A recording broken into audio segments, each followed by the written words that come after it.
A gente hoje é sobre pregando Cristo no Antigo Testamento. Isso é a nossa abordagem. Eu queria dividir a nossa aula em alguns pontos. Primeiro, responder a seguinte pergunta: é necessário pregar Cristo no Antigo Testamento? Segunda questão: o que é pregar Cristo no Antigo Testamento? Terceiro ponto: quais as bases bíblicas, ou os fundamentos que nós encontramos para pregar Cristo no Antigo Testamento, caso seja necessário? E por último, num quarto momento, quais os empecilhos ou quais as objeções naturais que se levantam, ou que doutrinas e que pensamentos normais se levantam contra a ideia de se pregar Cristo no Antigo Testamento. Dentre esses pontos, eu vou ter um aspecto prático. Eu vou mostrar para vocês alguns textos da Bíblia, como que os autores do Novo Testamento, por exemplo, se utilizaram do Antigo na exposição ou na pregação específica para a igreja, né? Então a gente vai ver alguns casos nesse sentido. Então, a questão a essencial agora né, qual a importância. É importante pregar Cristo no Antigo Testamento. E o que é pregar Cristo no Antigo Testamento? Qual é exatamente a natureza da questão? Quando nós perguntamos a importância de se fazer alguma coisa, nós normalmente se tem um título, um termo que se utiliza hoje no nosso dia, que é chamado se é relevante, né? Então esqueça-se a ideia de relevância, né, no sentido da nossa época. Entenda aqui a importância, exatamente o uso e olhar para a igreja e dizer como que a igreja pode ser desafiada, alimentada, ouvindo do Antigo Testamento o Evangelho de Cristo, ou no Antigo Testamento o Evangelho de Cristo. Quando eu olho para a importância, eu posso pensar ainda em outras questões, né? Por exemplo, se não é tão importante, se não é fundamental pregar Cristo no Antigo Testamento, então logo eu posso ter uma ideia do Antigo Testamento completamente diferente daquela que normalmente as nossas confissões, por exemplo, declaram, uma unidade entre Antigo e Novo Testamento. Então, se não é importante pregar Cristo no Antigo Testamento, logo eu não preciso compreender a Escritura como uma unidade revelacional. Eu não preciso olhar para a Escritura e dizer, ora, a Escritura Sagrada tem uma unidade orgânica revelada, em que aquilo que foi proclamado no início da revelação lá no Antigo Testamento se desenvolve até a plenitude do entendimento no Novo Testamento. Então eu mato essa organização e esse princípio. Não é importante, logo eu estou mexendo com a natureza da questão. Por isso, então, definir isso é importante para nós. O que é pregar Cristo no Antigo Testamento? Então, pregar Cristo no Antigo Testamento não é pregar a obra de Cristo consumada, certo? Esse é um ponto importante. Eu não estou pregando o Cristo que já morreu, o Cristo que já foi entregue, já completou toda a obra da redenção. Nós estamos falando aqui de uma relação, não é, orgânica desse processo. O que eu quero dizer com isso? Deixa eu tentar ilustrar da seguinte forma, né? Eu gosto de dizer isso em muita aula de teologia bíblica, mas vou tentar usar essa linguagem aqui para tentar ajudá-los. Você imagina uma semente que vai dar origem a uma mangueira, né? Um caroço de manga que vai dar origem a uma mangueira cheia de frutos. Então, eu tenho esse caroço de manga que eu lanço sobre a terra e vou plantar, e no decorrer do processo, esse caroço de manga, ele desabrocha e ele vai então se tornando, né, com a seiva e a vida, vai fluindo até que ele se torne uma árvore frondosa, cheia de frutos. A conexão entre essas partes são tão importantes que eu não posso dizer, certo, que não exista uma árvore cheia de frutos dentro dessa semente, e que essa semente contém uma árvore cheia de frutos. Eu tenho aqui um princípio de unidade perfeito. Eu tenho uma verdade que foi colocada para mim em forma de semente, e eu tenho essa verdade que vai sendo progressivamente e organicamente desenvolvida até a sua plenitude. Então, aquilo que vai acontecer com a obra de Cristo plena, quando a Escritura vai afirmar na plenitude dos tempos, veio o Senhor, quer dizer, num tempo determinado, eu estou falando então que houve um processo na história revelada por Deus que apontava para aquela verdade. E essa verdade aqui, ela é a mesma verdade aguardada pelo povo do Antigo Testamento.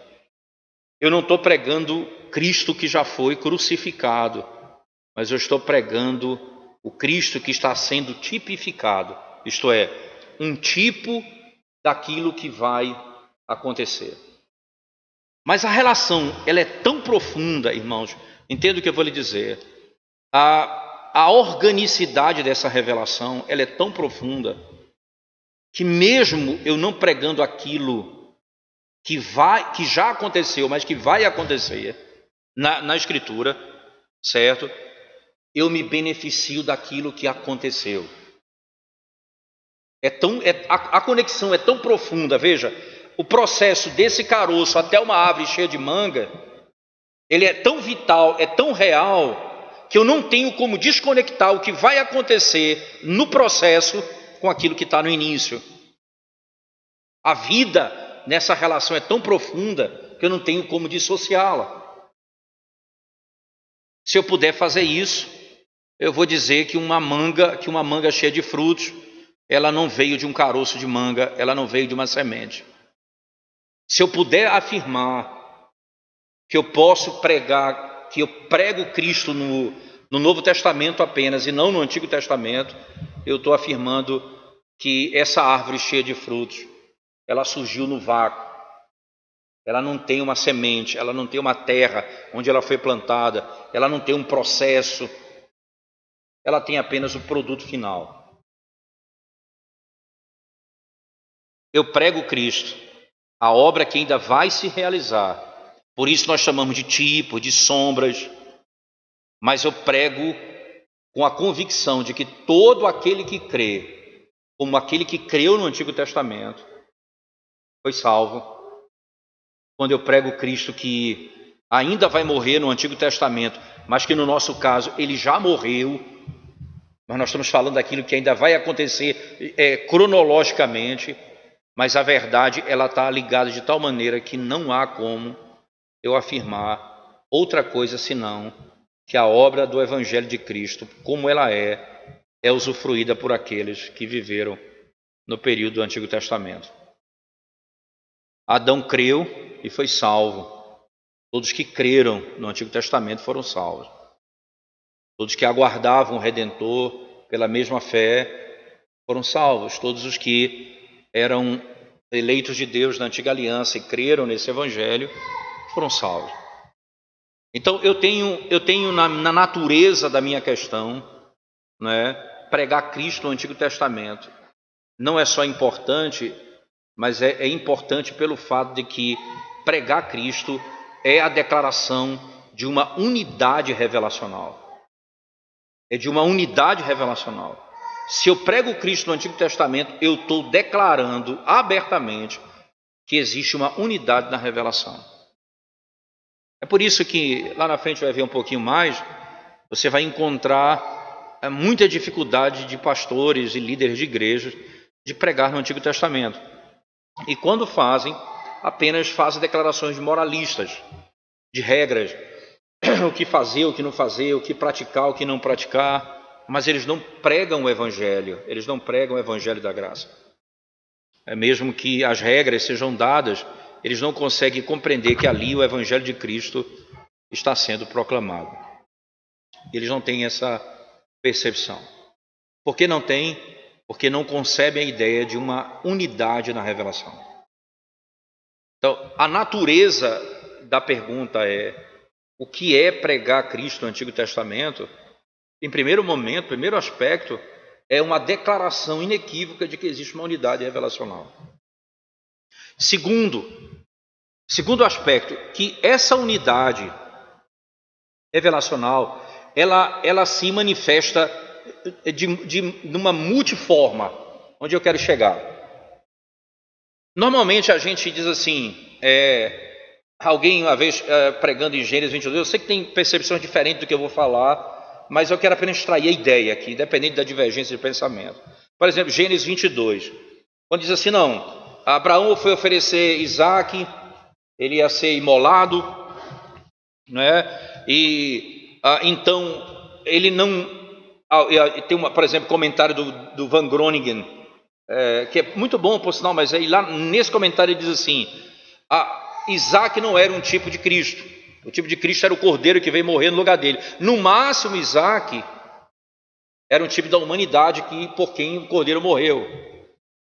Então, ele pega a coisa de modo estrito, veja, ele diz assim, não pode porque ele não morreu. É interessante esse argumento, mas onde está para mim o erro desse argumento? É você acreditar que é possível, numa cena, só uma coisa representar Cristo, outra não. Eu vou dar um exemplo prático, depois eu volto para Gênesis 22. Um exemplo prático, você olha para o tabernáculo. O cordeiro que é imolado é Cristo. O sumo sacerdote que leva o sangue do cordeiro. Veja, eu tenho duas coisas, eu tenho o sangue separado do sacerdote. Os dois representam Cristo.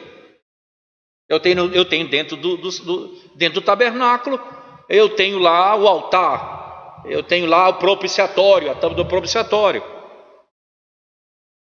Eu tenho o candelabro. Eu tenho o candelabro que alumia o que está na frente dele, que é o povo. Eu tenho tudo isso. Num único ambiente, eu tenho várias coisas que num único ambiente representam a mesma pessoa. É Cristo. Eu não preciso imaginar que Isaac não poderia ser um tipo de Cristo. Até é engraçado, porque lá em Hebreus, no capítulo 11, é dito que ele figuradamente ressuscitou. Abraão creu que o Deus era poderoso até para ressuscitar o seu filho, de onde figuradamente, olha a imagem interessante, o recobrou. Porque Abraão diz assim, no verso 5 do capítulo 22, nós iremos, adoraremos e voltaremos. Ele usa tudo na primeira pessoa do plural. Em nenhum momento ele diz que voltaria só. Quando ele volta com o filho, ele está declarando, esse é o princípio que vai ser dito lá em Hebreus, ele figuradamente recobra da morte. O cordeiro é Cristo. Isaac tipificava Cristo, mas ele não podia cumprir o papel final, que era a morte. Por isso o animal é posto, porque enquanto Cristo não chega, não há sacrifício humano que possa redimir pecado. É abominação a Deus. Porque todos são pecadores. Há uma complexidade no Antigo Testamento, há vários tipos e várias sombras, mas eu tenho a concepção de que todas essas coisas estão fluindo para Cristo. Como isso vai ser percebido? Em cada caso você vai ter que analisar, cada texto, cada momento você vai ter que analisar. Entretanto, eu tenho que partir de um princípio. A narrativa bíblica ela está fluindo para um ponto central, que é Cristo. Eu prego Cristo porque é uma unidade revelacional. Eu prego Cristo porque os tipos e sombras testificam de que viria alguém perfeito que iria redimir o homem do pecado. Eu prego Cristo no Antigo Testamento, e isso é fundamental, porque depois da queda não há possibilidade de salvação a não ser por meio do sacrifício do Cordeiro. Não há perdão de pecado se não for por meio de derramamento de sangue.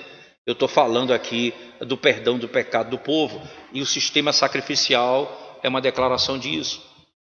Eu posso então dizer, Cristo está sendo anunciado. Ora, quando o Levítico começa no capítulo 1, Você vai ver que os primeiros 7 capítulos de Levítico, ele está descrevendo as festas, ou melhor, desculpa, os tipos de sacrifício, todos eles falando de Cristo.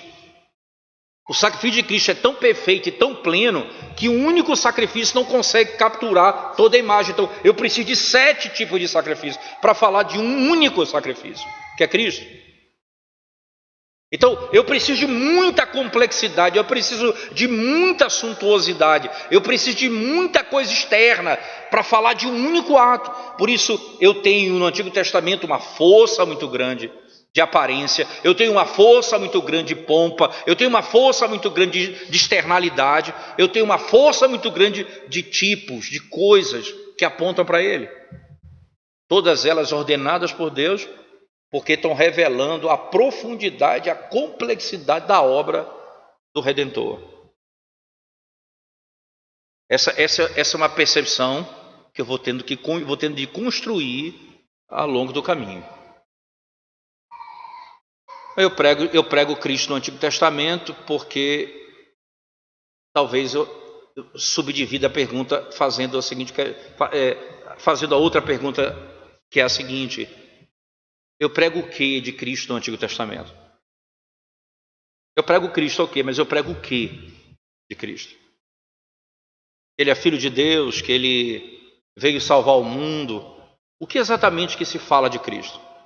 Ora, que Ele é Filho de Deus, a Escritura vai declarar isso cada vez mais. E o profeta Isaías, então, quando diz o nome do Filho, diz que o nome dele é Deus Forte, Pai da Eternidade, Príncipe da Paz. Existem várias, os Salmos 110 em particular, você tem várias declarações, Ele é Deus. Mas quanto à obra da redenção, o que é que ele fala?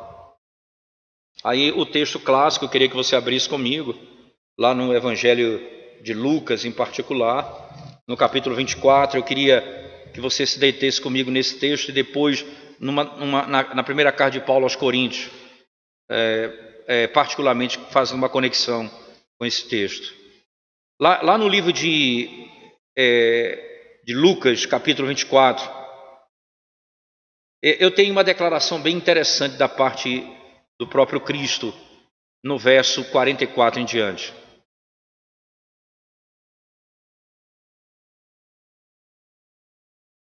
Lucas 24, verso 44 em diante. Se achar aí, vai ficar bom para você ler.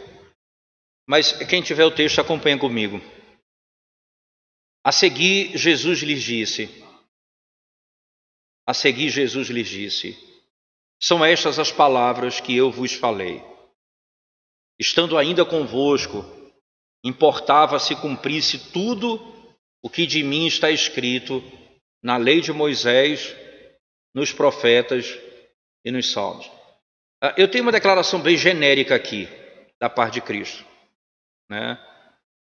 Mas há uma partícula aqui interessante: se cumprisse tudo o que de mim está escrito. É interessante essa declaração, tudo o que de mim está escrito. Foi escrito, e é importante essa expressão, escrito, porque ela vai ser usada em outro momento, né? Por exemplo, no verso 45 ele diz, então lhes abriu o entendimento para compreenderem as Escrituras. Lembre-se, irmãos, eles não tinham o cânon do Novo Testamento fechado. Ele está fazendo uma referência direta aqui ao texto do Antigo Testamento, certo? Ao texto do Antigo Testamento. Mas ainda no verso 44, não é? Ele diz, e lhes diz, assim está escrito. Essa palavra, essa expressão escrito, essa palavra escrito ou escritura, ela faz referência a um grupo de textos autoritativos que são usados como textos de autoridade para a igreja, certo? Então, o que está escrito, ou os escritos, ou as escrituras, são terminologias bíblicas que falam, certo, de um grupo de textos que são autoridades ou autoritativos para a igreja. É aí o que Cristo diz, tudo o que de mim está escrito.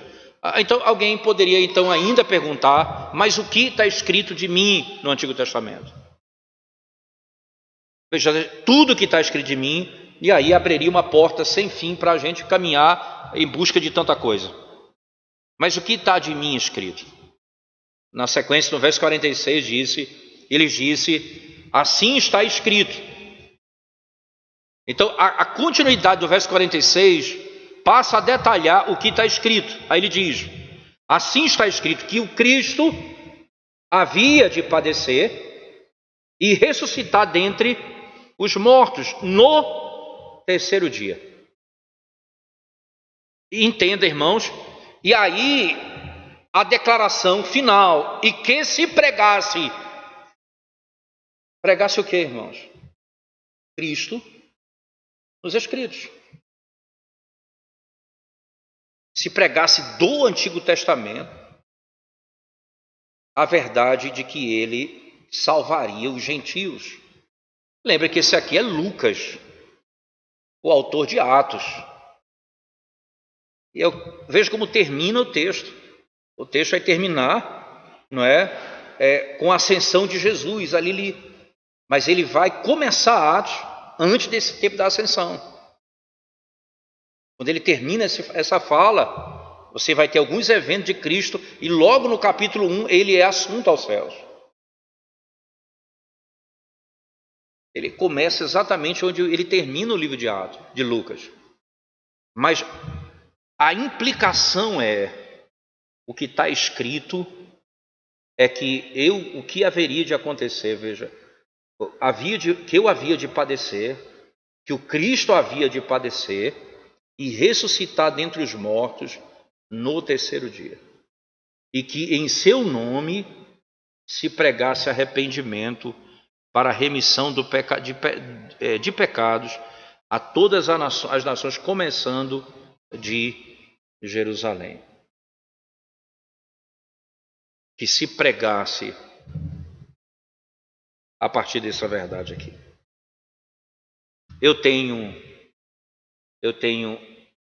uma declaração direta da unidade que o Antigo Testamento fala de Cristo. Eu tenho o conteúdo do que fala que ele havia de padecer e ressuscitar ao terceiro dia. E que isso redundaria na pregação do Evangelho a todas as nações. Está escrito isso lá.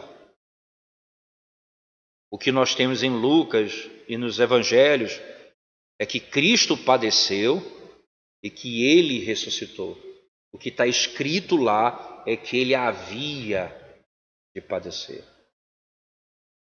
É que ele iria padecer. Ele iria ressuscitar ao terceiro dia. É o que está escrito lá. Eu posso pregar a morte e ressurreição de Cristo, segundo as palavras de Cristo do próprio Antigo Testamento. O apóstolo Paulo me parece que faz um excelente uso dessa verdade. Lá na primeira carta aos Coríntios, no capítulo 1, capítulo 2, ele começa falando assim. Primeira carta de Paulo aos Coríntios 2, verso 1, ele diz: eu, irmãos, quando fui ter convosco, anunciando-vos o testemunho de Deus. É bem interessante esse termo, o testemunho de Deus, né? A palavra testemunho, ela tem aqui uma amplitude muito grande, né? Pode ser os testemunhos textuais, mas essa expressão, ela é uma expressão do Antigo Testamento. Por exemplo, Salmo 19 diz assim: a lei do Senhor é perfeita, o testemunho do Senhor é fiel. Ele faz uma referência a uma estrutura do Antigo Testamento. Então Paulo, ele está pregando à igreja de Corinto, anunciando os textos do Antigo Testamento, declarando a eles o que haveria de vir. Ora, irmãos, mesmo os gentios que não conheciam nada do Antigo Testamento, quando Paulo chega no Areópago, ele começa falando do Deus que era criador de todas as coisas, e também está revelada no Antigo Testamento. Mas ele termina o argumento deles do Areópago que ele morreu e ressuscitou ao terceiro. Quando ele fala em ressurreição, eles não querem mais ouvir falar. Mas mesmo ele começando da criação, ele não vai para outro caminho, que ele morreu e ressuscitou e voltará para julgar as nações. O que Paulo está fazendo aqui na carta aos Coríntios é declarar abertamente que ele está pregando à igreja aquilo que o próprio Cristo declarou em Lucas. E aí, qual o conteúdo que ele vai pregar? É só você ver o texto comigo. Não fiz com ostentação de linguagem ou de sabedoria, porque decidi nada saber entre vós, senão a Jesus Cristo e este crucificado. Paulo então diz: eu decidi pregar a Cristo crucificado, anunciando-vos o testemunho de Deus. Quando você vai adiante ainda, na primeira carta de Paulo, ainda no capítulo 15, ele vai falar agora da ressurreição de Cristo. Ali ele fala do Cristo ressurreto, ou do Cristo que foi crucificado. Agora veja na primeira carta dele aos Coríntios, capítulo 15, ele diz: irmãos, venho lembrar-vos o evangelho que vos anunciei, o qual recebeste e no qual ainda perseverais. Por ele também sois salvos, se retiverdes a palavra tal como vô-la preguei, a menos que tenhas crido em vão. Antes de tudo, vos entreguei o que também recebi, que Cristo morreu pelos nossos pecados, segundo as Escrituras, que foi sepultado e ressuscitou ao terceiro dia, segundo as Escrituras.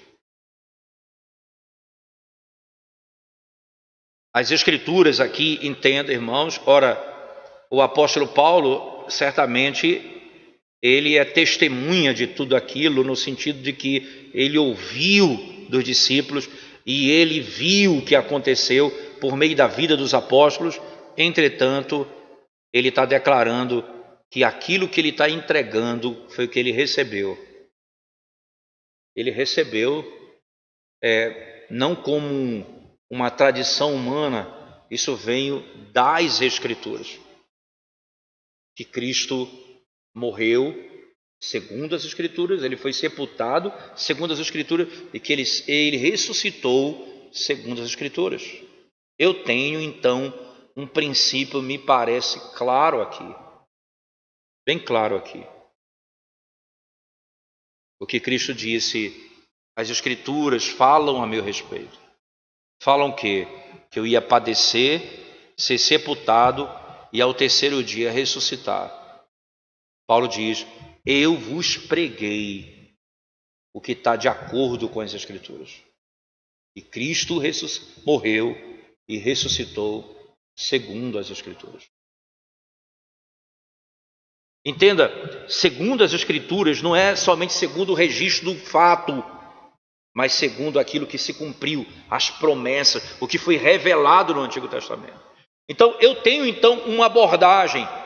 Eu sei que fala de Cristo e eu sei que fala dessa maneira, do Cristo que se humilhou, foi morto, foi sepultado e ao terceiro dia ressuscitou. Eu tenho a obra da redenção estabelecida no texto. Eu não estou perdido quanto ao conteúdo da pregação. Eu sei do que trata o texto. Declarado por Cristo e atestado pelo próprio apóstolo na sequência. Aquilo que fala a meu respeito. Interessante como que o apóstolo Paulo faz uso de imagens do Antigo Testamento para descrever a obra da cruz. A obra da cruz, eu acabo entendendo, irmãos, que a cruz de Cristo é o tema central da carta de Paulo aos Coríntios. Apesar dos múltiplos aspectos da igreja e da variedade de pecados que Paulo trata lá na igreja de Corinto, me parece que o tema central é a cruz de Cristo. É só você, por exemplo, olhar no capítulo 1, acompanhe comigo e veja como isso ele vai buscar no Antigo Testamento para fundamentar. Então, no capítulo 1, verso 4 em diante, na sequência, mas especificamente a partir do verso 10, então ele diz assim sobre a divisão da igreja. No verso 11 ele fala: pois a vosso respeito, meus irmãos, fui informado pelos da casa de Cloé de que há contendas entre vós. Refiro-me ao fato de que cada um de vós diz: eu sou de Paulo, eu de Apolo, eu de Cefas e eu de Cristo. Aí Paulo então pergunta: acaso Cristo está dividido? Foi Paulo o quê? Crucificado em favor de vós?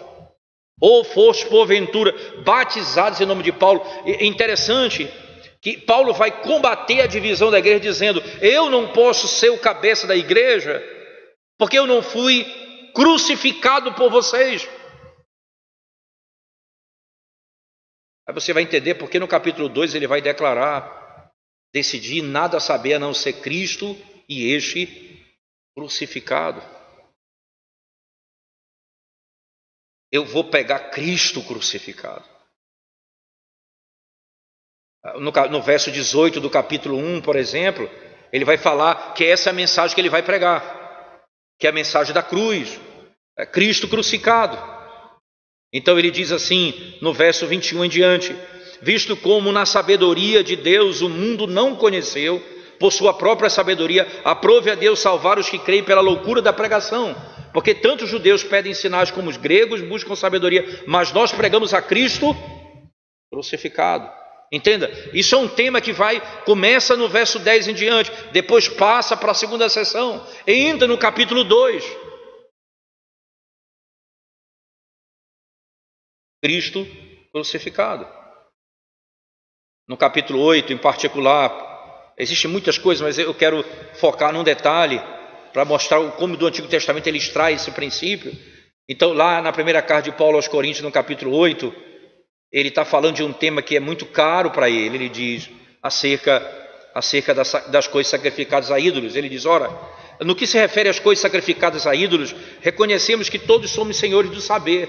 E ele lembra que o saber é um tema central para ele. Eu não prego a sabedoria de homens, não é? Então ele volta a falar do saber. Ele diz: ora, somos senhores do saber. O saber ensoberbece, mas o amor edifica. Se alguém julga saber alguma coisa, com efeito, não aprendeu ainda como convém saber. Mas se alguém ama a Deus, esse é conhecido por ele. E aí ele vai discutir sobre a carne sacrificada ou coisas sacrificadas aos ídolos. E você sabe de o que é que eu sei, ele diz. Eu sei que há um só Deus. Veja, na sequência, verso 4, não é? Ele no tocante à comida sacrificada a ídolos, sabemos que o ídolo de si mesmo nada é no mundo e que não há senão um só Deus. Então, o que é que eu sei?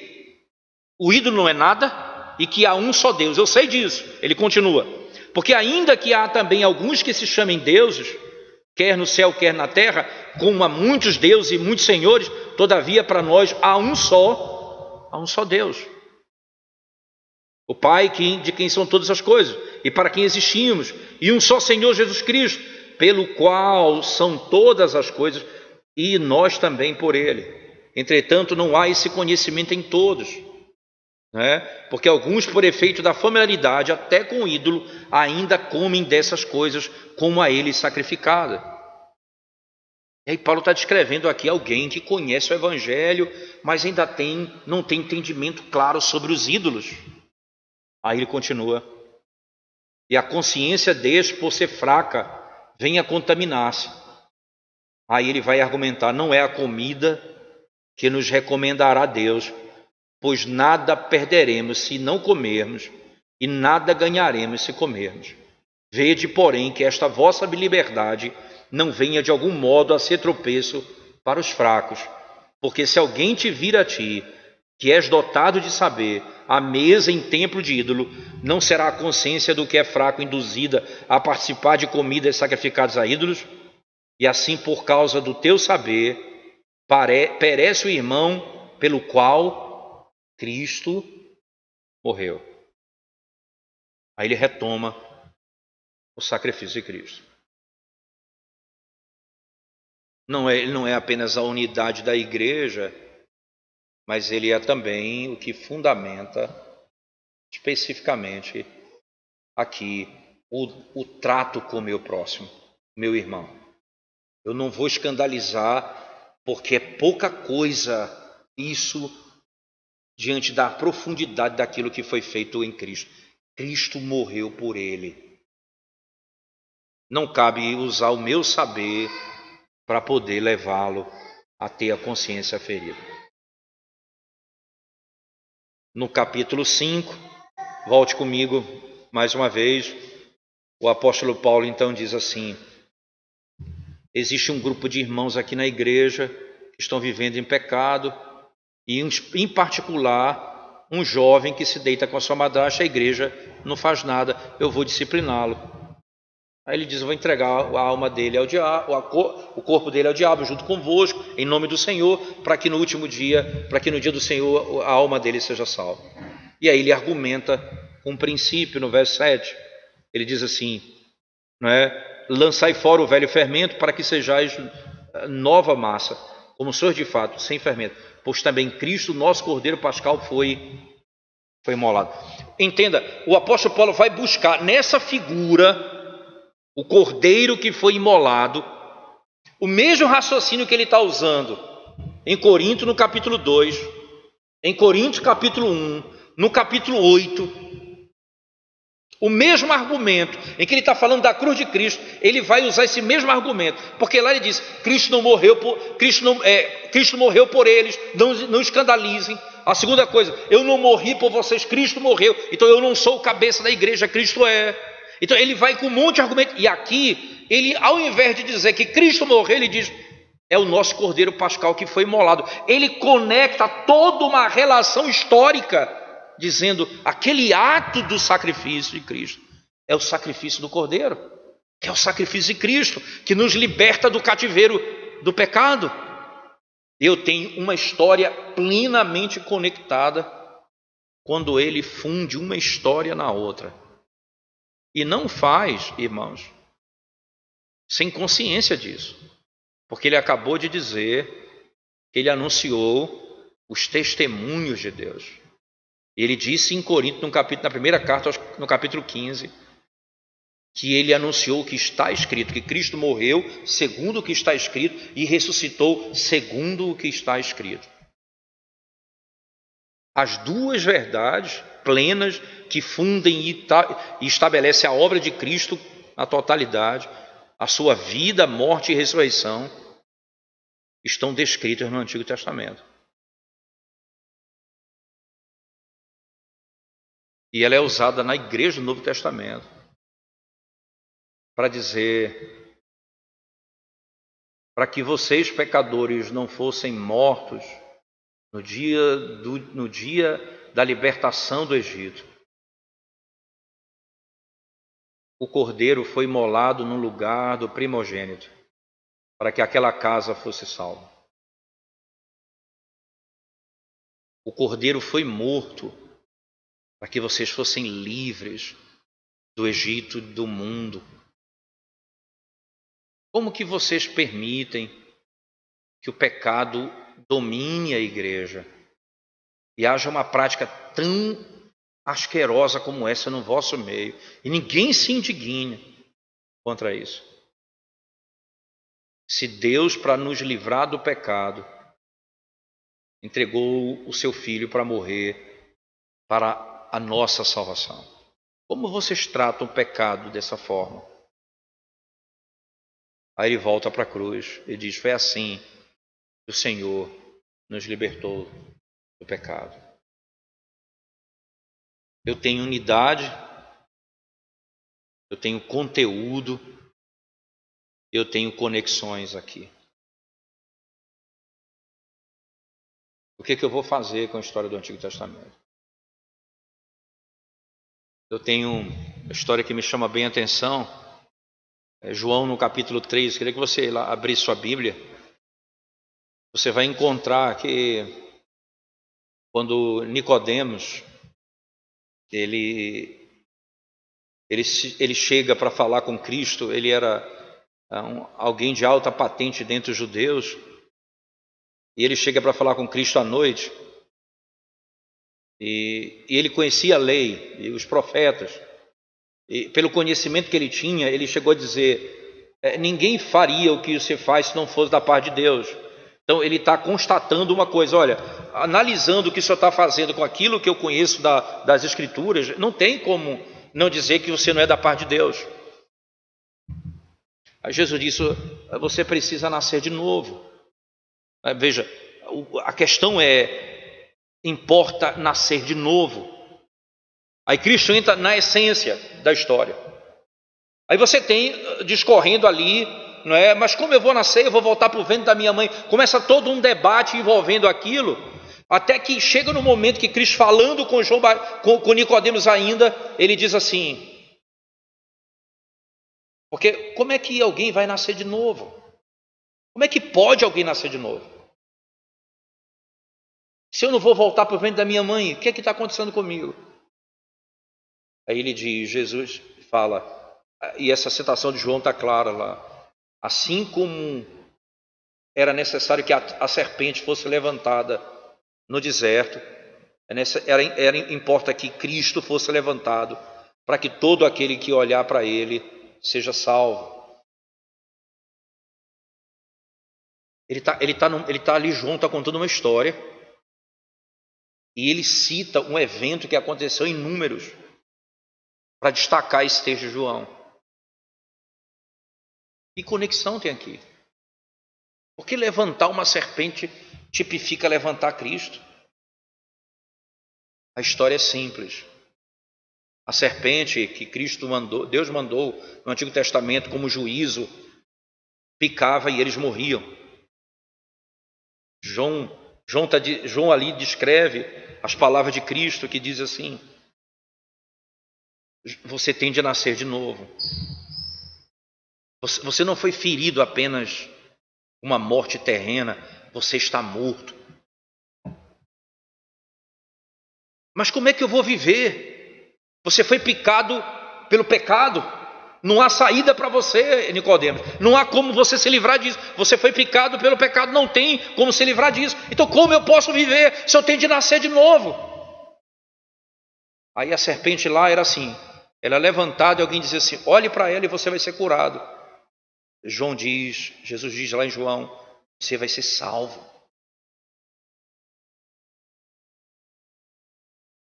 Aquela serpente livrava vocês de morrer àquela hora. Cristo dá vida eterna a vocês. Aí vem o texto imediato de João 3,16.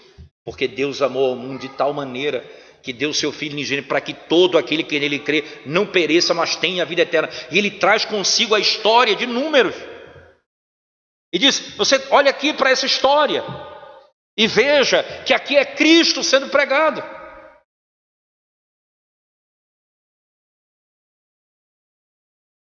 Aí eu vou mostrar a superioridade da cruz. Aquela serpente os livrava da morte temporariamente. Cristo da morte eterna. Aquele que crê não pereça, mas tenha a vida eterna. A Escritura, ela vai conectando, ela vai mostrando as associações diretas entre um texto e outro. Eu tenho Paulo laborando um conceito, eu tenho João laborando um conceito, e aí eu tenho talvez a parte mais intrigante, não é? Que ainda em João você vai encontrar a primeira grande festa que Cristo aparece, porque ele aparece em algumas festas no texto de João, no Evangelho de João. No capítulo 7 ele vai para a festa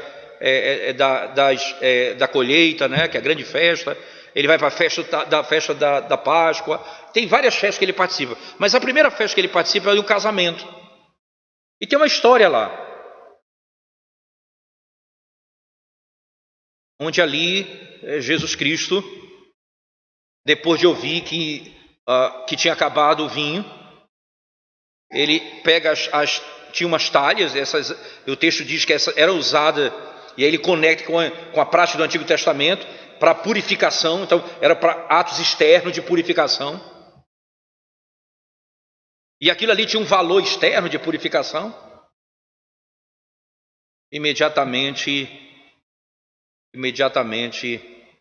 Jesus diz: enchei de água as talhas e o vinho que tem lá é superior. Então o narrador conclui dizendo: vocês são diferentes, porque normalmente se serve o melhor vinho no início e o pior no fim, porque as pessoas já perderam o paladar. Vocês são diferentes, vocês servem o melhor depois. Aí ele está mostrando, veja, há uma relação aqui, João está dizendo, há uma relação aqui de superioridade. Isso é o capítulo 2 de João.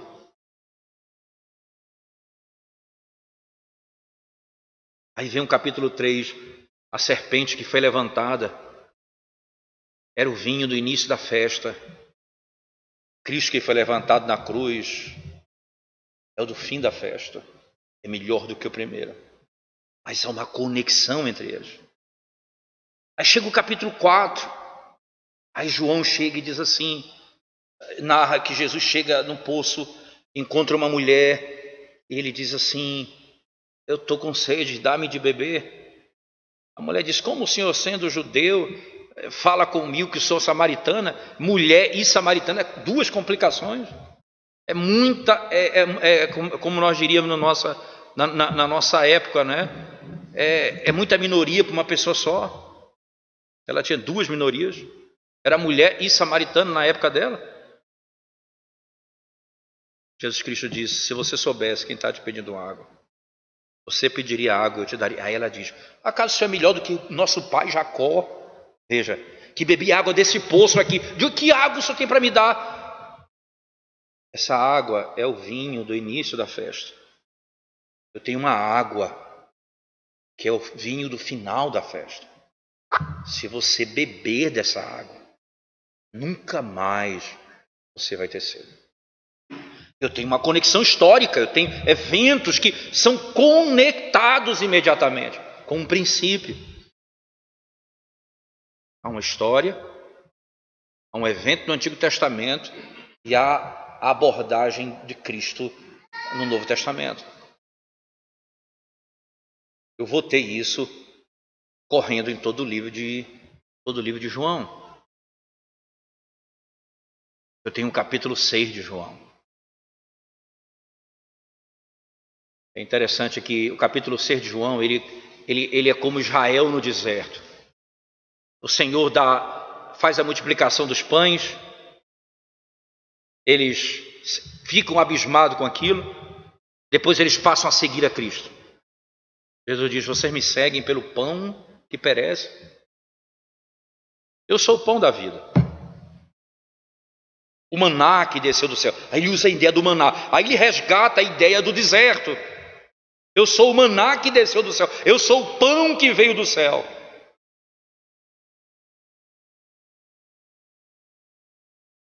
Se você comer desse pão e beber do meu sangue, você tem a vida eterna. Aquele ali era do início da festa. Esse aqui é do fim da festa. É superior. Eu tenho a sombra, eu tenho o tipo, eu tenho a luz e eu tenho o antítipo, que é Cristo, cumprindo todo o propósito daquelas histórias. Elementos que são conectados um após o outro. É engraçado é que o pão é o outro, é o pão que veio do céu, que é o próprio Cristo. Deuteronômio no capítulo 8, de onde é citado a expressão da tentação de Cristo no deserto, em Lucas e Mateus no capítulo 4, você vai encontrar lá em Deuteronômio, no capítulo 8, a seguinte declaração: o Senhor te fez passar fome e comeu maná que nem os teus pais não conheciam. Aí ele diz: para te humilhar, para te provar, para saber o que está no teu coração, tarará. E ele diz todo o processo. Aí ele diz, para que vocês aprendessem uma coisa, que nem só de pão vive o homem, mas de toda a palavra que procede da boca de Deus. Aí ele diz, olha, eu sou o pão que veio do céu, Jesus está dizendo. E na sequência, o texto diz de João no capítulo 6, eles começam a murmurar. Ora, não era esse aquele que... Esse aqui não é filho do carpinteiro? É como Israel no deserto, vinha o maná. Eles começavam a se queixar. Eles receberam o que era superior, mas o coração deles não era um tipo, não. Era exatamente o mesmo. Eles continuavam murmurando. O pão que desceu do céu e o pão que veio do céu, que é Cristo. O texto diz, eles começavam a murmurar, questionando. É como se o relato do deserto fosse resumido nesse texto de João 6. Você tem a festa que é chamada da colheita, né? Que é a festa final de Israel, quando toda a colheita era feita, todo fruto no seu estado de como é que fala, de maturidade, já estava pronto, era colhido. Essa festa, né, que você tem a colheita, e lá no finzinho nós vamos ter, não é, quando eles celebravam uma festa onde eles ficavam 7 dias ao redor de Jerusalém. 7 dias em tendas, por 7 dias.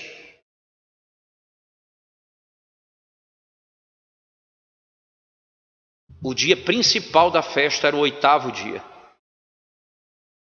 Aí você vai para João no capítulo 7. A festa toda rolando dessa festa. Todos os eventos, Jesus da festa. Jesus estava ali, ninguém encontrava. Aí o texto diz no finalzinho do capítulo 7. Quando chegou o último dia da festa, o principal dia da festa. Não é isso? O principal dia da festa. Jesus se levanta e diz, eu sou a água. Veja que coisa interessante. Aquele que beber da água que eu lhe der, não vai mais ter sede. No último dia da festa, eles andaram pelo deserto, eles não tinham que beber, eles passavam sede. Jesus diz, eu sou aquele que satisfaz a necessidade. No último dia da festa. Toda a história desenvolvendo, em outras palavras, vocês beberam um vinho bom no início da festa. Agora chegou o melhor vinho no fim da festa. Essa lógica da revelação se desenvolve por todo o Evangelho de João. Todo o Evangelho de João. Até o fim. Eu tenho a declaração de Cristo de que o Antigo Testamento, lei, profetas e salmos falam a respeito dele. Eu tenho a declaração de conteúdo do sofrimento, morte e ressurreição. Eu tenho declaração de propósito para que se pregue o Evangelho a todos os gentios, começando de Jerusalém.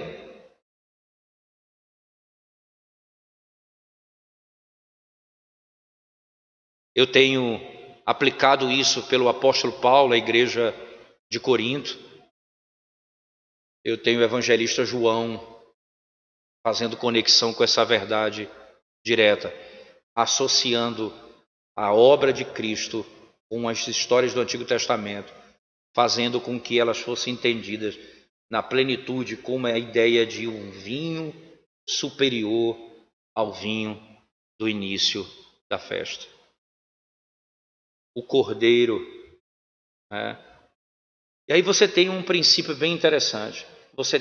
É tão interessante esse fluxo, irmãos, E você entende que eu tenho que pregar Cristo no Antigo Testamento, porque eu não tenho mais essa história continuada. Toda ela encontra em Cristo significado final. Um parênteses interessante. John Owen, na primeira obra dele, no primeiro volume da obra dele, que ele trata sobre a glória de Cristo, a glória da igreja, que é um espetáculo de livro.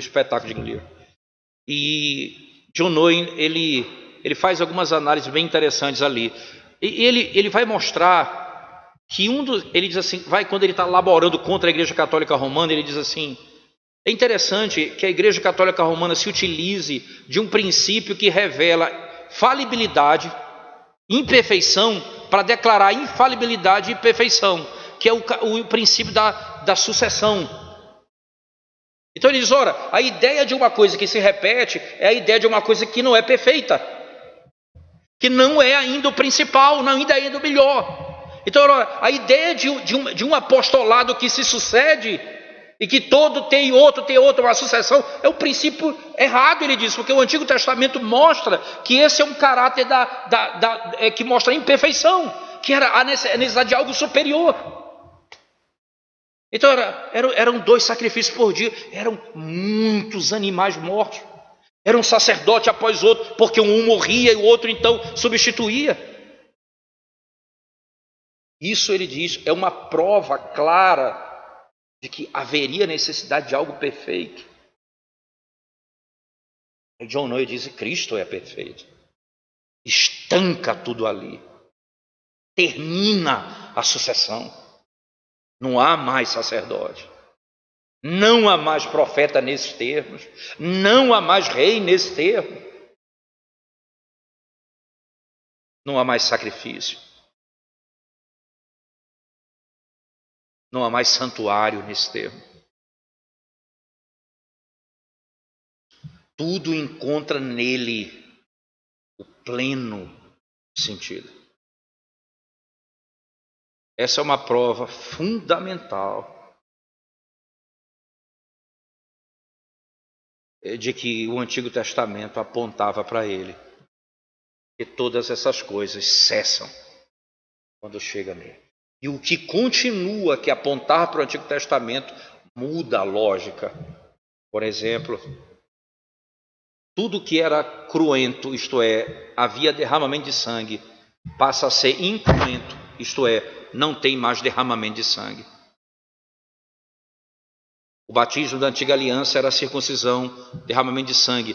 A nova aliança, a água, não há mais derramamento de sangue. No Antigo Testamento, a nova aliança do Antigo Testamento era com sangue, a nova aliança no Novo Testamento é sem sangue. A Páscoa, o cordeiro era imolado, o sangue era derramado. Hoje o pão e o vinho, já não há mais necessidade. Por que isso? Porque tudo isso encontra em Cristo o seu alvo final. Não há mais continuidade desse princípio. Eu posso ter certeza que pregar Cristo no Antigo Testamento é pregar aquilo que foi ordenado pelo próprio Senhor. É pregar aquilo que foi praticado pelos apóstolos.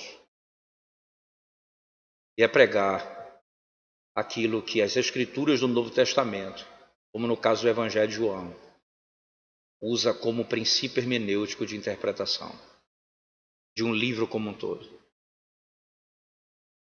Eu não preciso de maior testemunho,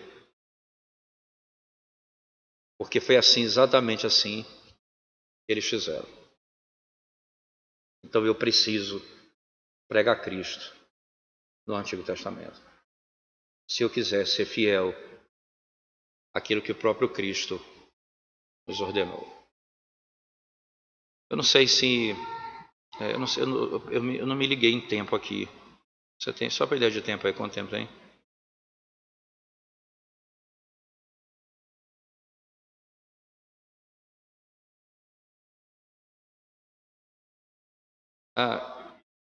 Pronto, então a gente tem até 4h20, né? Queria que você, rapidamente, abrisse comigo o texto em Romanos capítulo 13, por favor, finalzinho.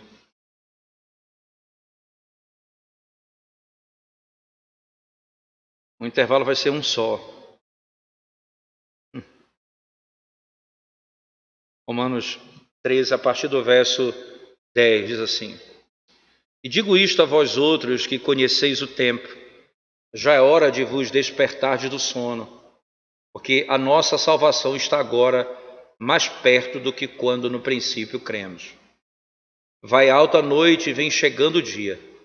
Deixemos, pois, as obras das trevas e revistamo-nos das armas da luz. Andemos dignamente, como em pleno dia, não em orgias e bebedices, não em impudicícias e dissoluções, não em contendas e ciúmes, mas revesti-vos do Senhor Jesus Cristo, e nada disponhais para a carne no tocante às suas concupiscências. Essa expressão, revesti-vos do Senhor Jesus Cristo. Revesti-vos do Senhor Jesus Cristo. Essa expressão bíblica, né, utilizada pelo apóstolo Paulo aqui em particular, ela é usada por ele em outros momentos, como por exemplo, eu preciso me despir do velho homem e me revestir do novo homem, né? Mas aqui explicitamente ele não usa essa estrutura. Ele fala a mesma coisa com uma linguajar diferente. Ele diz, revesti-vos do Senhor Jesus Cristo. Ele não é simplesmente, eu vou me despir e me revestir. Mas quando ele fala do novo homem, né, desse novo homem que se renova, é óbvio que ele está se referindo revestido de Cristo. Esse é o princípio. Mas aqui ele usa essa expressão, eu preciso me revestir de Cristo. Eu preciso me revestir de Cristo. E por que Paulo ele usa essa expressão, imediatamente ordena, e nada disponhais para a carne no tocante às suas concupiscências? Qual é a lógica de Paulo? Ele nos parece, e acho que é claro isso, que o apóstolo Paulo vai fazer aqui aquilo que é conhecido já no Antigo Testamento, mas que foi interpretado de modo equivocado pelos judeus no período interbíblico. O que acontece com os judeus no período interbíblico? Eles vão pegar a lei de Deus e vão interpretá-la de modo legalista. O que eles vão fazer? Para que eu possa viver a lei, eu preciso de mais lei. É engraçado. Enquanto a Escritura diz, você não vai acrescentar nada às Escrituras, nada, o farisaísmo ou o legalismo vai dizer, você precisa acrescentar regras para que você cumpra a lei. Para que você cumpra a lei. A ponto de Jesus Cristo falar no Evangelho o seguinte, Jesus declarar isso. Vocês anulam as Escrituras com as vossas tradições. O que são as tradições? Aquilo que é acrescentado às Escrituras.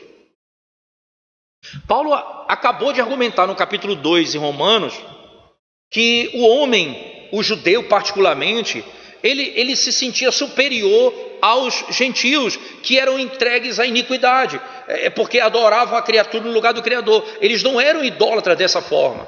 Aí Paulo vai dizer, mas vocês não fazem isso, mas fazem aquilo. O seu coração é contaminado, você pensa isso. E ele começa, assim como Cristo, a mostrar que eles são transgressores da lei.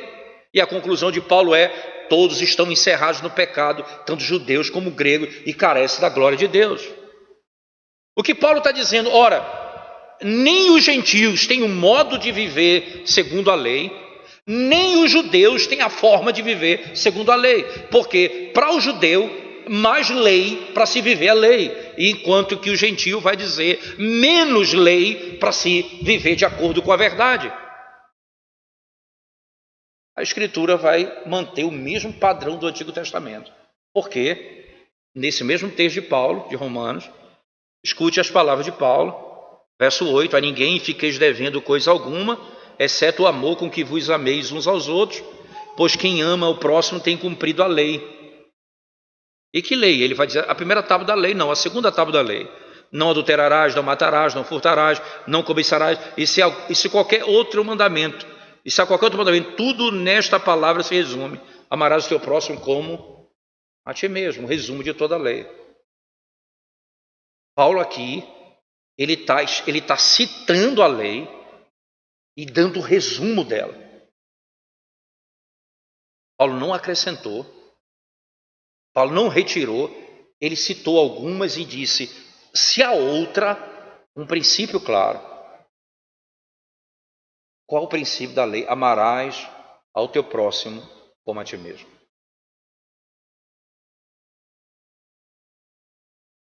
O que foi ensinado no Antigo Testamento sobre a lei não muda, no aspecto moral, particularmente, não no aspecto cerimonial que eu estou falando, mas no aspecto moral. E como é então que eu vou cumprir essa lei? Aí Paulo põe as coisas na ordem certa. Para o judeu é mais lei para se obedecer à lei. Para o gentil, menos lei para se viver segundo a verdade. E Paulo vai dizer: mais Cristo para se viver segundo a lei. Preste atenção. Paulo fala, palavras são sábias, ele diz assim: revesti-vos do Senhor Jesus Cristo, e nada disponhais para a carne, no tocante às suas concupiscências. Ele não diz, não disponham nada para a carne e revistam-se de Cristo. Não, revistam-se de Cristo e nada disponhais para a carne. O cumprimento da lei é o amor. O Evangelho e a lei estão intimamente conectados. O Evangelho não rejeita a lei, nem a lei o Evangelho. Samuel Bolton disse certa vez: a lei lança o homem a Cristo.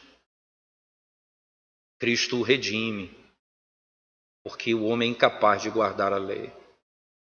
E ele o manda de volta para a lei, para que ele viva de modo que seja agradável aos seus olhos.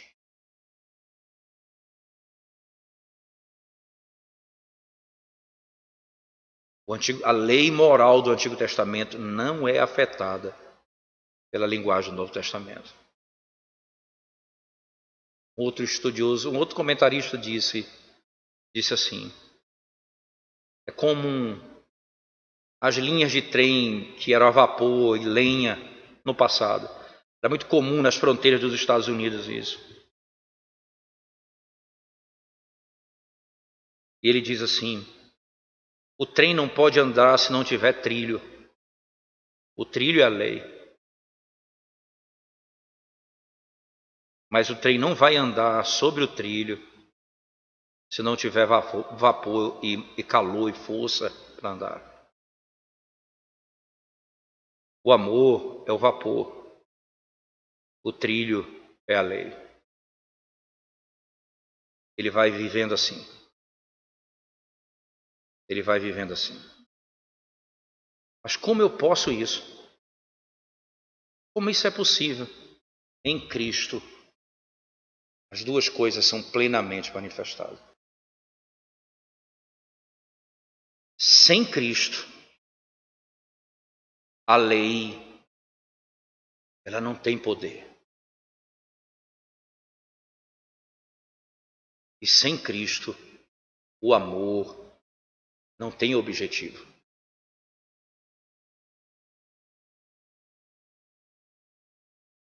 Se eu não pregar Cristo, eu rejeito a lei do Antigo Testamento. E prego um amor e uma liberdade que é o grande mal da nossa geração. Por isso Paulo diz: revistam-se de Cristo e não disponham nada para a carne. Só assim você vai poder andar na verdade. Se você se vestir de Cristo, revestir de Cristo.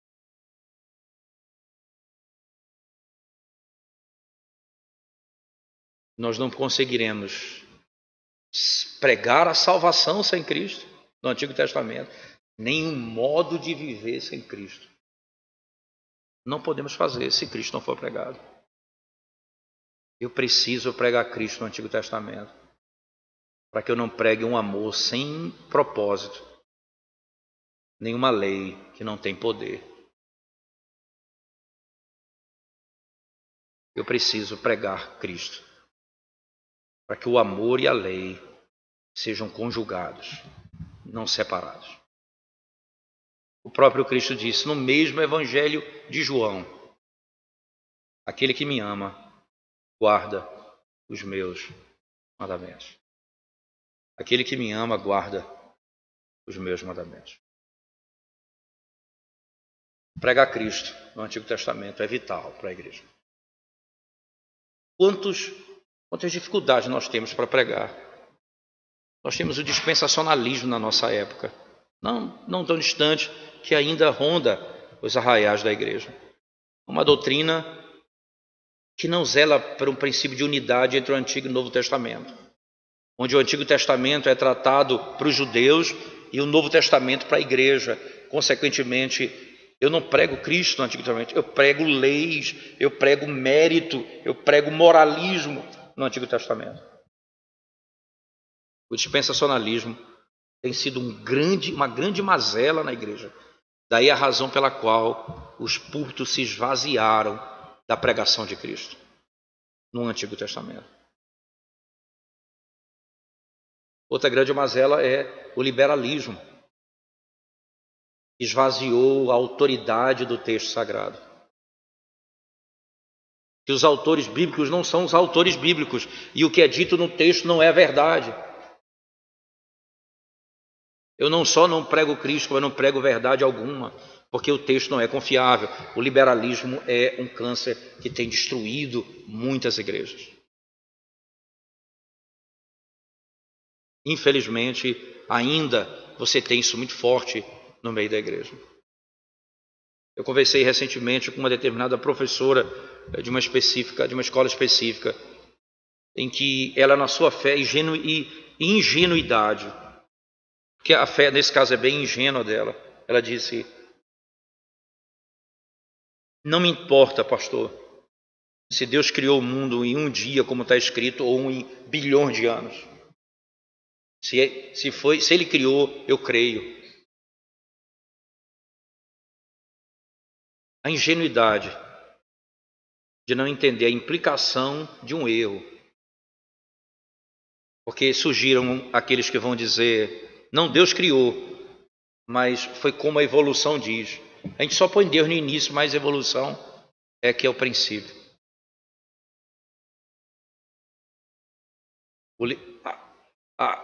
A heresia, o liberalismo tem levado crentes sinceros a abraçarem mentiras que tornam o texto do Antigo Testamento não confiável. E, consequentemente, eu não tenho o que pregar. E um outro fator sério é a própria dificuldade do Antigo Testamento. Vocês que são da igreja devem ver o pastor Brian pregando pela manhã no Antigo Testamento, pela manhã, e vocês veem como tem que lidar com cada texto, com cada circunstância complexa. É um desafio muito grande. Mas graças a Deus nós temos excelentes ferramentas hoje que podem nos ajudar muito na pregação. Se nós soubermos usar essas ferramentas, nós poderemos ser mais eficazes na pregação no Antigo Testamento, sem dúvida alguma. Se nós tivermos o conceito de que o Senhor Jesus Cristo, Ele é pregado e ensinado como Cristo diz, na lei, nos profetas e no Salmo, de que o conteúdo da pregação é sua morte, ressurreição, morte, sepultamento e ressurreição.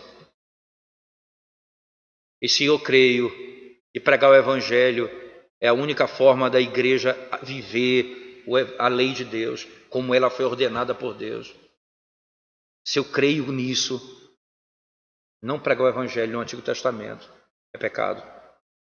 É deixar a igreja morrer de fome, tendo uma maior parte das Escrituras fechada no dia do Senhor, e a igreja não ouve a voz de Deus nela.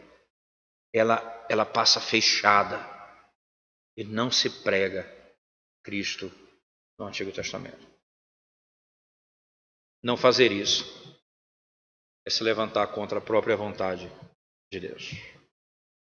Deus nos ajude, irmãos, nessa tarefa, não só de ouvir, mas daqueles que se planejam, entendem e têm desejo de se tornarem pregadores da palavra de Deus, e são pregadores. E vocês possam buscar isso.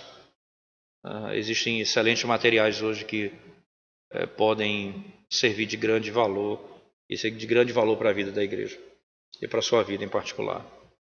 Mas eu espero em Deus que isso possa despertar esse curso que vocês estão fazendo, e se eu posso contribuir de alguma forma com aquilo que vocês já têm aprendido, para que amem a pregação expositiva e amem pregar Cristo no Antigo e no Novo Testamento, como nós ouvimos um pouco hoje, nessa tarde. Vamos orar e depois eu passo a palavra aos irmãos. Nós te damos graças, ó Deus, pelo privilégio de podermos refletir sobre a Tua palavra e buscar dela e nela orientação para o modo como devemos não apenas viver, mas ensinar a Tua palavra.